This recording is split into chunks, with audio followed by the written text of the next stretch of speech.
This is a WWN Publishing Group recording. Copyright 2017, all rights reserved. Wild Pumpkin, a short story by Martha Sweeney from the Love Happens anthology. Read to you by the author. Chapter 3, Delilah. You were supposed to be here the past 2 days, the man sitting behind the desk says as I knock on the frame of his door. He doesn't bother to look up at me. I continue into the room, not waiting for an invitation.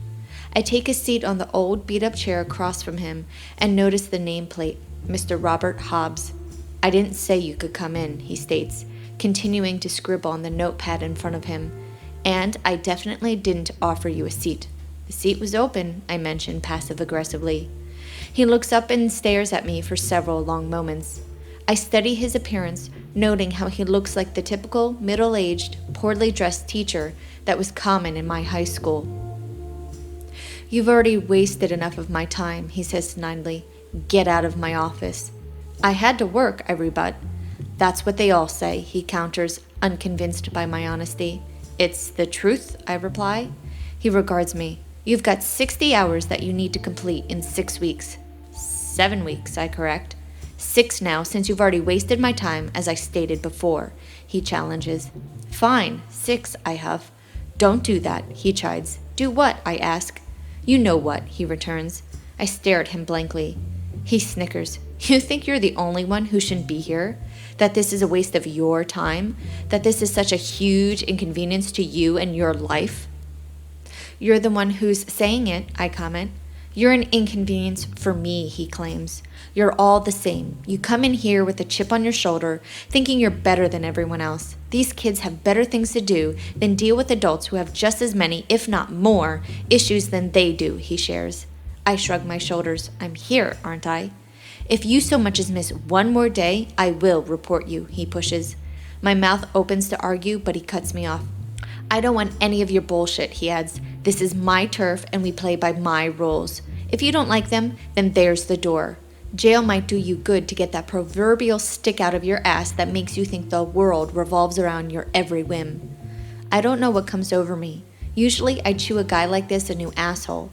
I don't want to spend a year in jail, so being here seems to be a lot better, for now. I'm still not sure what kind of a job they're going to give me. I just hope that I'm not scrubbing toilets.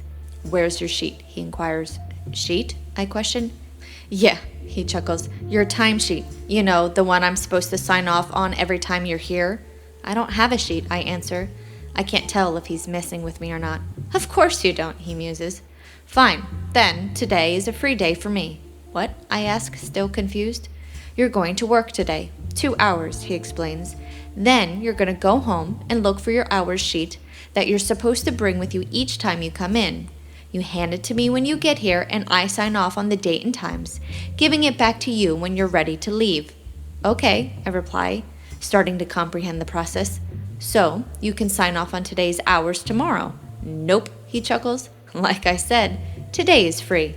How? Why? I gasp. Because 1, you've missed the last 2 days you were supposed to be here. 2, you were stupid enough not to know to bring your sheet with you. And 3, because I don't care, he admits. I sit, astonished at what's happening, unsure of how to respond. Now go, he instructs. Turn right on your way out of my office and take the 5th door on your left, then the 3rd door on your right. You'll receive instructions from there. But unless you want me to call the court and tell them you didn't show again and have a warrant out for your arrest, get the hell out of my office, he directs. I let out a loud huff as I rise to leave. I take a second to look back at him for some odd reason. Go, he says, dismissively shooing me out with his hand. My mouth drops a little instinctually to protest, but I quickly think better of it. I head to the right down the hallway, following the directions he gave me. When I get to the double doors, I stand slightly off to the side, watching the people inside the gymnasium. There are several older people, my age and up, but the rest of them are teenagers. I count a total of 4 adults and over 20 teens. You must be the new recruit, a bubbly voice greets to the right of the doorway, just inside the room I'm avoiding. I'm Mavis, she states, sticking her hand in my direction. My eyes bounce between her face and her hand several times, but I don't extend my own. Oh my God, she exclaims with a squeaky voice. It's you! It's me, I repeat, confused by her statement. You gave me a massage the other day, she shares. You were amazing, one of the best I've ever had. Oh my God, this is so exciting. Guys, Mavis shouts over her right shoulder. She's here! The idea to flee comes to mind, but when I look up, I find all eyes on me. You're Delilah, right? She checks. A second later, her mouth continues to spew words. I'm Mavis, but I already said that. Come inside so you can meet the kids and the gang. Some of them are just like you. She takes my arm and tugs me in. It's great to have another female mentor. There's been way too much testosterone here. No one wants to do anything other than just sit and gab, which is no fun. Give her a second to process, Mavis, a cute, preppy-looking guy says. From the way he's dressed, I'd say he's come from money and is here as part of a college or business outreach program. It's not that bad, Lance, Mavis claims, brushing him off. Hi, Lance greets with a smile. Though this guy is sexually enticing, I get the distinct vibe that he's a virgin for some reason. Like them?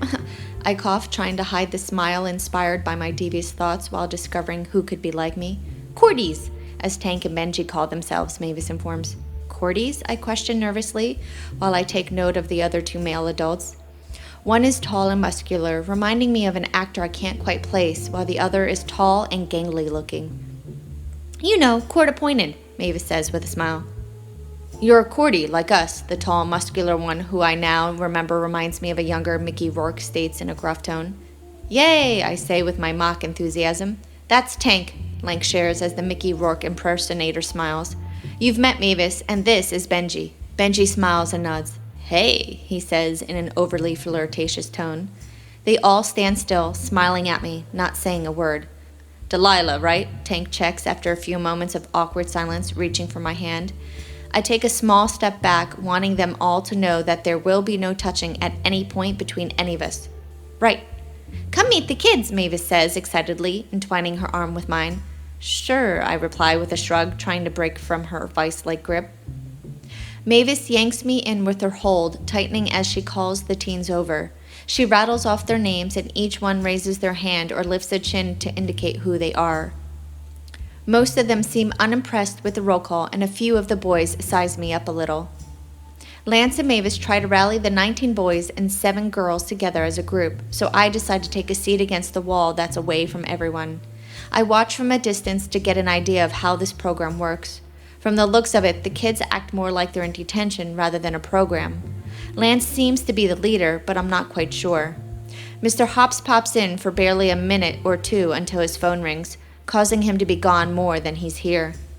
Mavis sits near and tries to talk with the girls as if she's one of them, but they ignore her. Lance, Tank, and Benji toss a few hoops with a couple of the boys, but nothing else happens. This is the end of this chapter.